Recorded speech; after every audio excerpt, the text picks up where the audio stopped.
Okay, this is The Sand Child by Tahir Benjeloun. We are on chapter 7, The Walled Up Gate. I hope you're reading along with me. On my copy, this is page 52. Two old women, gray and shriveled, with gloomy looks and curt, precise gestures, accompanied Fatima. Quietly, with no sign of celebration, they were to hand her over to me, the woman who was to carry out the role of wife in my home. She was wrapped in a white jalaba. Her eyes were lowered, and even if she had dared to look up, the two women would have stopped her. That's modesty for you. Not looking a man in the eye, a sign of submission. It's done out of duty, seldom out of respect or because of affection. The two women held her tight, each holding one arm. They were hurting her. They were walking quickly, propelling her forward with decisive steps. But she had decided nothing. She couldn't even dream of love. She didn't want to share those illusions. Her body betrayed her, deserting her in the fullness of youth. The demons of the beyond often visited her, slipping into her blood, disturbing it, making it circulate too quickly or in an irregular way. Her blood would disturb her breathing, and she would faint and fall, her body moving away, far from her consciousness. It was given to uncontrolled gesticulations, as if fighting itself, as if fighting the wind or the demons. She was left alone to untangle the threads of all those knots. Slowly her body came back to her, resumed its place, exhausted, beaten, pain-ridden. Lying stretched out on the ground to rest, she thanked God for giving her back the power to breathe normally, to get up and go run in the street. Everybody in the family had got used to seeing her knock her head against invisible walls. Nobody bothered or worried about it. The most anyone ever said was, "Well, that fit was worse than the one last week. It must be the heat." She was left alone to have her fit, so she didn't disturb anything. Her brothers and sisters were left undisturbed, full of the future, happy to be able to make plans, annoyed at not having enough money to go out in society more, put out at having a sister who introduced a false note into so harmonious a landscape. In the end, Fatima had her own space, an uncomfortable room near the terrace. They often forgot about her. 2 or 3 times I found her crying for no apparent reason, perhaps to forget or just to pass the time. She was very bored, and since nobody in her family showed her the slightest kindness, she sank into a shroud of pitiful melancholy.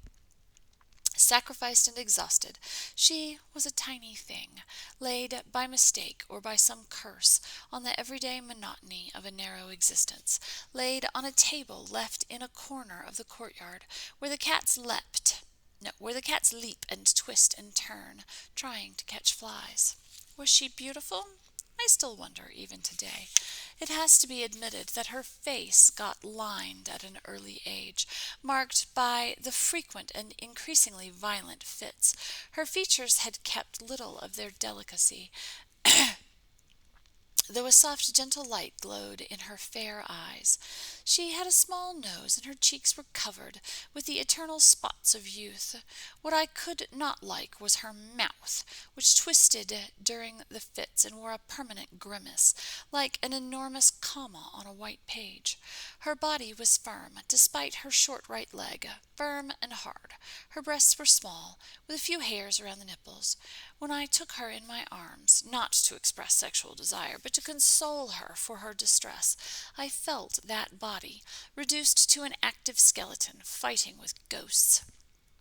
It felt hot, nervous, determined to conquer in order to live, to breathe normally, to be able to run and dance, swim and climb, like a tiny star on the foam of tall, beautiful waves.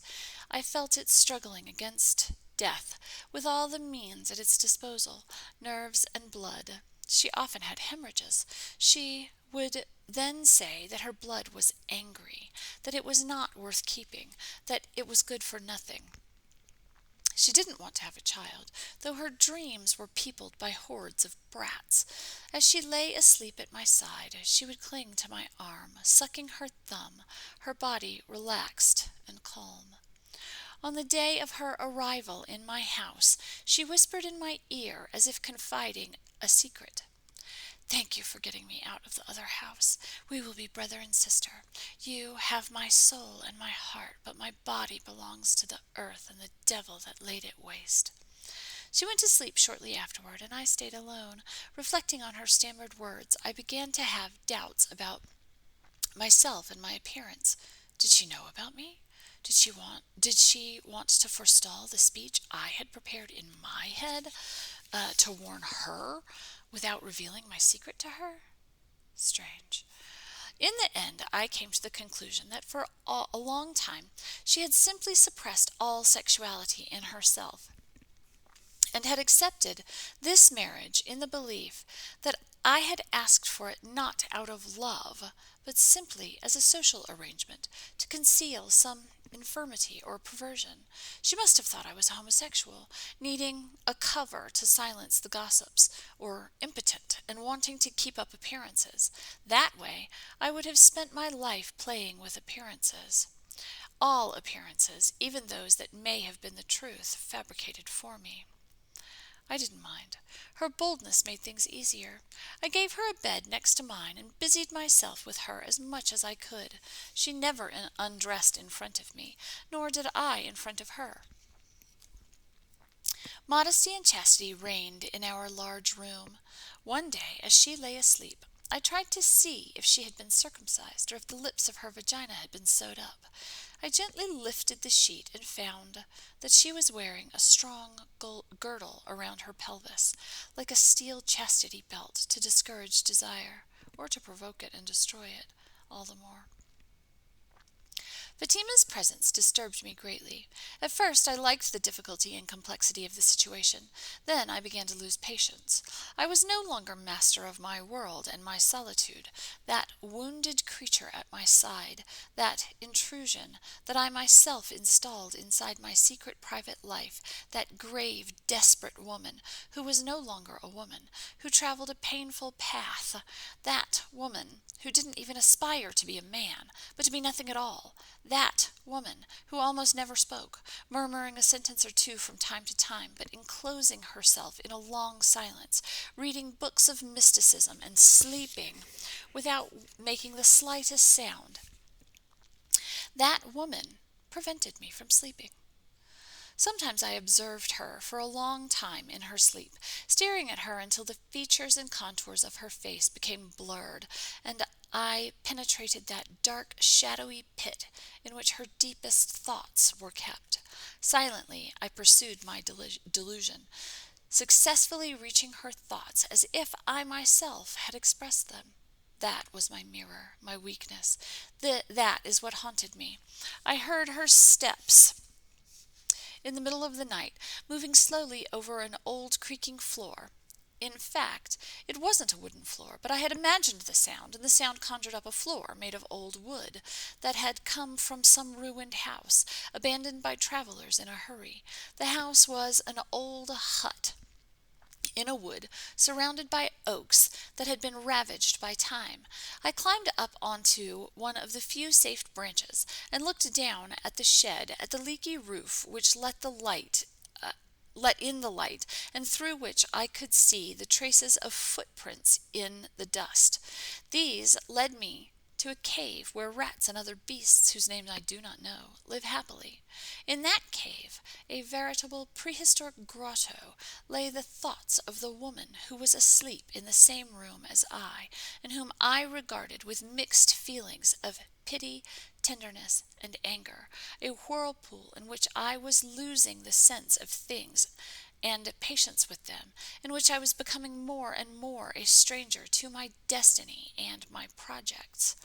That presence, however silent, that weight, sometimes light, sometimes heavy, that difficult breathing, the thing that scarcely moved, that inscrutable gaze, that girdled belly, that absent sex, denied, refused, that creature lived only to flail about in her epileptic fits and to touch with her fingers the delicate, imprecise face of death. Then to return to the cave and her thoughts. These were neither sad nor happy, simply thrown in shreds into a sack.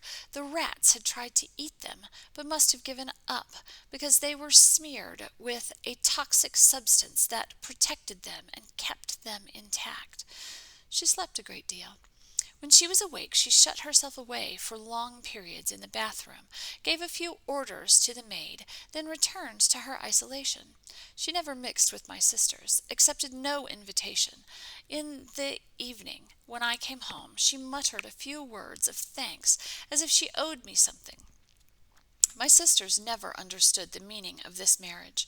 My mother dared not speak to me about it, and I occupied myself as much as possible with the business which my father had left in a fairly bad state. Gradually I was overcome by scruples and insomnia. I wanted to get rid of Fatima in some way that would not harm her. I put her in a room well removed from mine. Yet I came to hate her. I realized I had failed in the process that I had planned and set in motion. Because she was handicapped, that woman turned out to be stronger, harder, more unbending than I could have foreseen. Though I had intended to use her to perfect my social appearance, it was she who had managed to use me. She almost dragged me into her profound despair. I write that, but I'm not sure of the words, because I don't know the whole truth. That woman had a special kind of intelligence.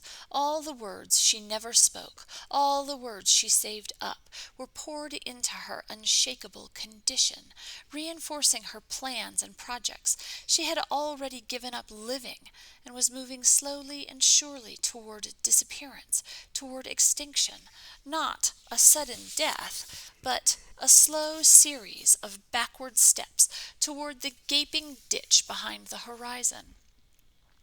She no longer took her medicines, ate little, spoke hardly at all. She wanted not only to die, but to drag me down with her as well. At night she would come into my room and cling to my bed just before the fit took her. She would pull on my arm until I fell down at her side, or throttle me with all her strength in an attempt to rid herself of the demons rushing around inside her. Each time it lasted a little longer. I no longer knew how to react or how to avoid these painful scenes. She said I was her only support, the only creature she loved, and wanted me to accompany her in each of her falls. I did not really understand until the night she slipped into my bed as I slept and began gently to stroke my stomach. I woke up with a start and violently pushed her away. I was furious. She smiled for the first time, but her smile did not reassure me. I could not bear it. I wanted her to die. I was furious with her for being sick, for being a woman, for being there by my will, my cruelty, my calculation, and my hatred of myself. One evening, her eyes already fixed on the trapdoor of darkness, her face serene but very pale, her tiny body crouching in the corner of the bed, her hands cold and softer than usual, she said to me with a little smile, "I have always known who you are, and that is why, my sister, my cousin, I have come to die here, near you. We were both born leaning over the stone at the bottom of the dry well, over infertile ground, surrounded by unloving looks.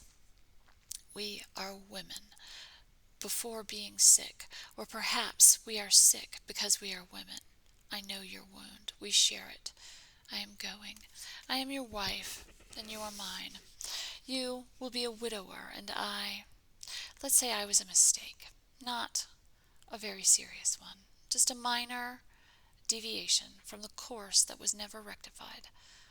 I'm talking too much. I'm going out of my mind. Good night. See you one day." That's the end of the chapter.